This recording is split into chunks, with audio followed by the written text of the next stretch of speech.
Misterios de la ciencia.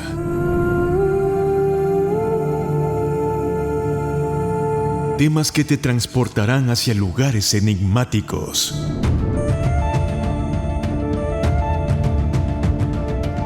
Casos de eventos misteriosos ocurridos en nuestro planeta.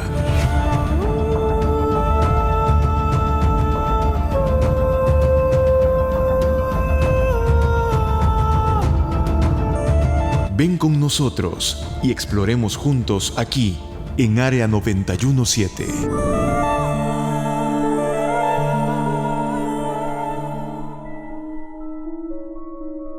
Sean bienvenidos y bienvenidas a su programa Área 917. Hoy viajaremos hasta Gran Bretaña para tratar de conocer una creación de hace miles de años. ¿Me acompañan?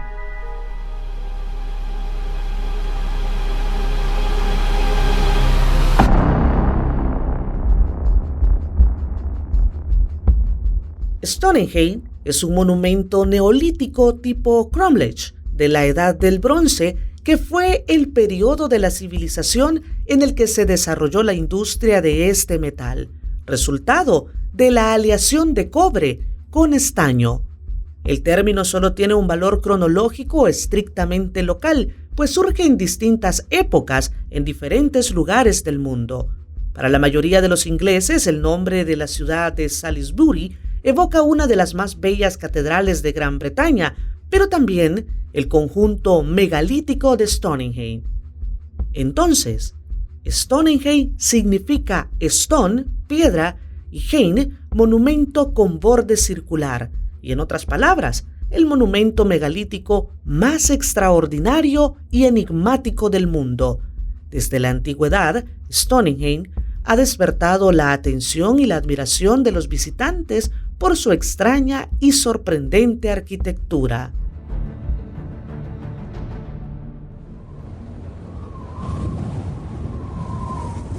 Según investigaciones, el monumento fue construido en 4 fases, a partir del año 2800 a.C., con piedras de diferentes orígenes. Algunas provienen de Avebury, a una veintena de kilómetros al noroeste, otras de los montes Preseli en el país de Gales, otras de los montes Preseli en el país de Gales, a más de 200 kilómetros de Stonehenge, y de Milford Haven a 250 kilómetros. Las piedras azules, llamadas riflitos, incorporadas a la construcción a principios de la Edad de Bronce, vendrían de Irlanda. Cada monolito pesa más de 50 toneladas y el conjunto varios miles de toneladas. El emplazamiento de Stonehenge fue elaborado según un plan extremadamente preciso, una zanja circular de 4 metros de ancho por unos 50 metros de profundidad. Forma un primer anillo de 100 de metros. Posee 4 circunferencias concéntricas de piedras. La exterior, de 30 metros de diámetro, está formada por grandes piedras rectangulares de arenisca que originalmente estaban coronadas por dinteles también de piedra, quedando hoy en día solo 4 en su sitio. Dentro de esta hilera exterior se encuentra otro círculo de bloques más pequeños de arenisca azulada. Este encierra una herradura construida por piedras de arenisca del mismo color.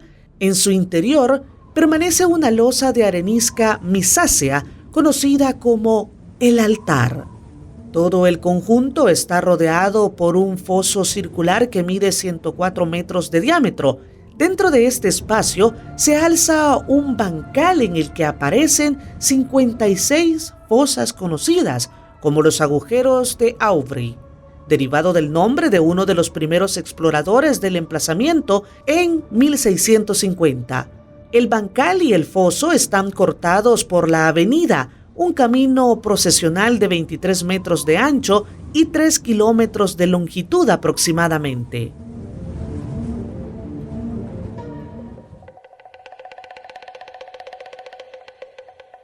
Cerca se halla la piedra del sacrificio y enfrente se encuentra la piedra talón, Otros 2 anillos revelan cada uno 30 y 29 agujeros.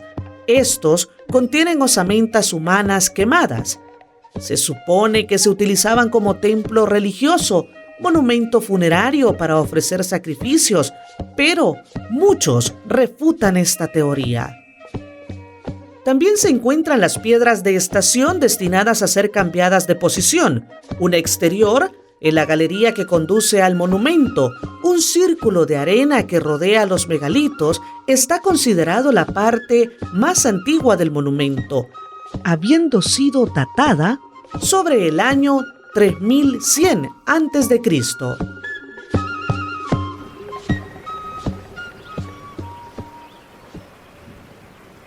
Fred, se dice que Stonehenge era parte de un complejo ceremonial mucho más grande, que incluía círculos de piedra y de madera y avenidas ceremoniales. Y no solo eso, Mark. Las excavaciones realizadas por el proyecto Stonehenge Riverside, dirigido por el arqueólogo Mike Parker Person de la Universidad de Sheffield, permitieron encontrar muy cerca de Stonehenge un asentamiento de cerca de 1000 casas. De acuerdo con las evidencias encontradas, estas casas solamente se usaban unos días al año, y no se trataba de una aldea habitada permanentemente.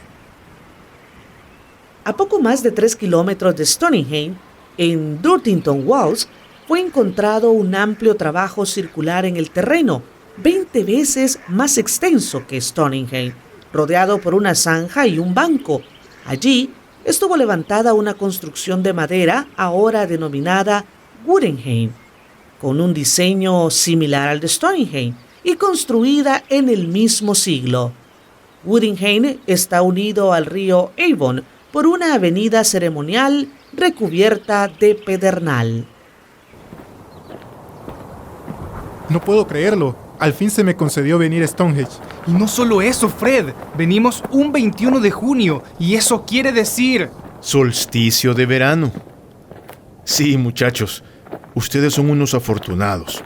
Existen miles de personas que quisieran estar acá justo para recibir el solsticio. Cuéntenos más sobre eso. En el solsticio de verano, el sol sale justo atravesando el eje de la construcción, lo que hace suponer que los constructores tenían conocimientos de astronomía. El mismo día, el sol se oculta atravesando el eje de Woodhenge, donde se han encontrado multitud de huesos de animales y objetos que evidencian que se celebraban grandes fiestas, probablemente al anochecer. Pero entonces, ¿era un monumento para recibir al sol o para realizar sacrificios?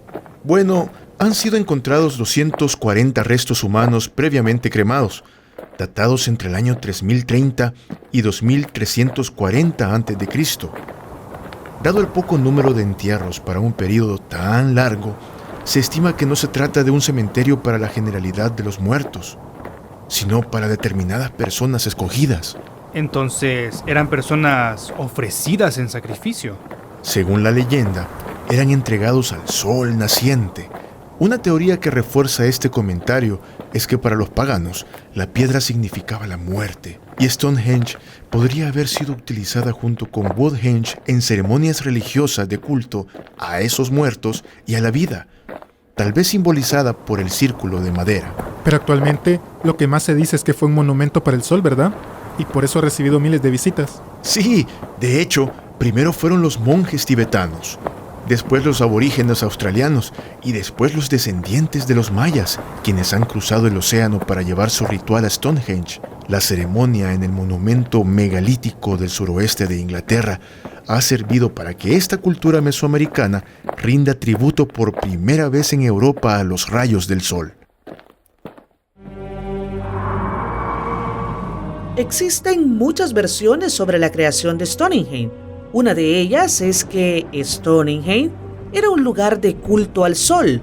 Por lo menos su eje de prolongación por la Gran Avenida está orientado hacia el punto donde el sol nace el 21 de junio de todos los años. Pero imaginarlo como un observatorio que predice eclipses o que estudia los movimientos del sol y la luna, como dijo el investigador Gerard S. Hawkins, es ir demasiado lejos. Aún así, están retomando estos estudios y existen científicos que afirman que Stonehenge servía para predecir eclipses.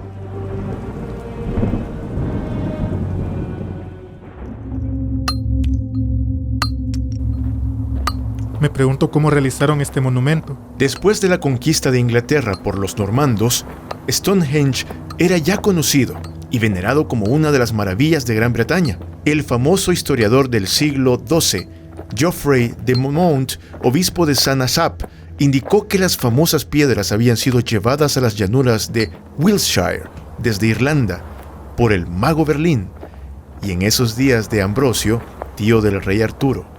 Posteriormente, según el historiador, los círculos de Menhirs sirvieron de lugar de enterramiento para Ambrosio y su hermano Pendragón, padre del rey Arturo. ¿Esa es la teoría de su creación? No, esa es una de las teorías.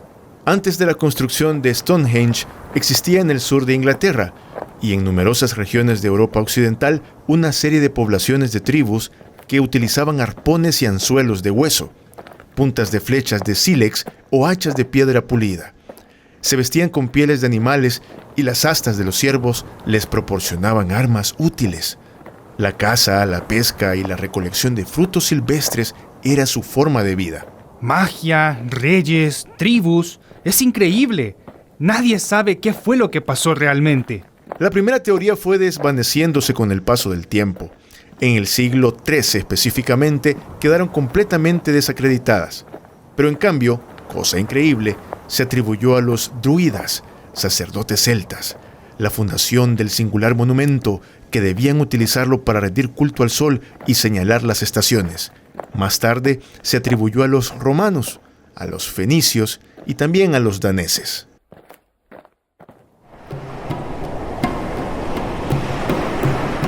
En el año 3800 y 2500 años antes de Cristo, se calcula que llegó otro pueblo a las playas del sur de Inglaterra que provenían del continente, trayendo consigo otro modo de vida diferente en el que, además de cazar y pescar, se trabajaba la tierra, cultivando trigo y cebada, y se domesticaba animales como el perro, pero los más importantes eran el buey, la oveja o el cerdo, por la fuente de alimento y cuero que constituían. No conocían los metales, pero talaban los bosques para conseguir más tierras de cultivo y construir sus refugios. A este pueblo que se asentó en la zona se le llama cultura de Windmill Hill.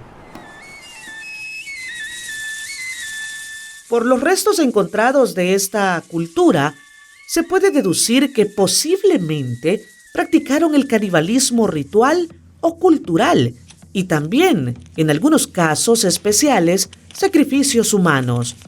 3 o 4 siglos después de la llegada del pueblo de Windmill Hill, la función con las poblaciones primitivas se consumó por completo, desarrollándose el Neolítico plenamente. No se tienen pruebas de quienes comenzaron Stonehenge, pero desde luego estaban relacionados con la religión que puso las bases para su inicio. Algunos piensan que la Hillstone, la piedra más relevante en cuanto a su orientación con la salida del sol el 21 de junio, sí fue erigida por ellos. Levantar y, sobre todo, transportar este bloque de 35 toneladas es algo que se ha intentado recrear en la actualidad sin conseguirlo.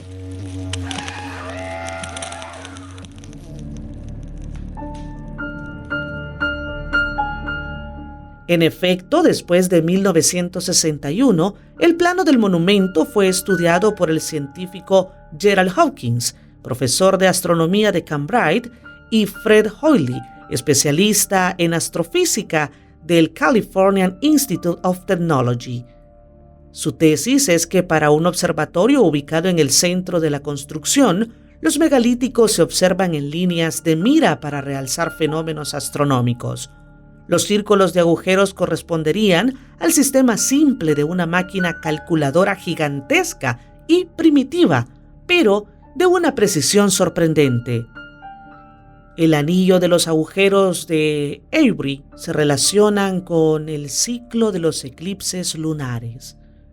Hawkins muestra incluso que corriendo cada año 6 piedras de un agujero se pueden prever todos los elementos lunares para periodos muy largos. Finalmente, Distintos ángulos entre las piedras solitarias definirían los solsticios y los equinoccios, las salidas y las puestas del sol y la luna. ¡Mira! ¡Es Stonehenge! Bueno, y hemos llegado justo a tiempo para que observen cómo entra la luna y a primera hora verán el solsticio. Sin duda alguna, será un espectáculo inolvidable. Cada 21 de junio, miles de personas se reúnen para ver el solsticio y admirar el espectáculo. Pero muchos llegan y se preguntan, ¿cómo surgió el monumento? ¿Cuál era su finalidad? ¿De dónde salieron esas enormes rocas que juntas formaron una maravilla? Hemos llegado al final de Área 917. Les invito a que me acompañen a seguir explorando el archivo sobre Stonehenge en el próximo programa.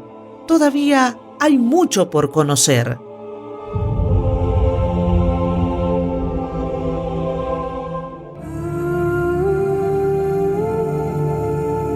Este fue tu programa Área 917. Te esperamos pronto con más casos por explorar.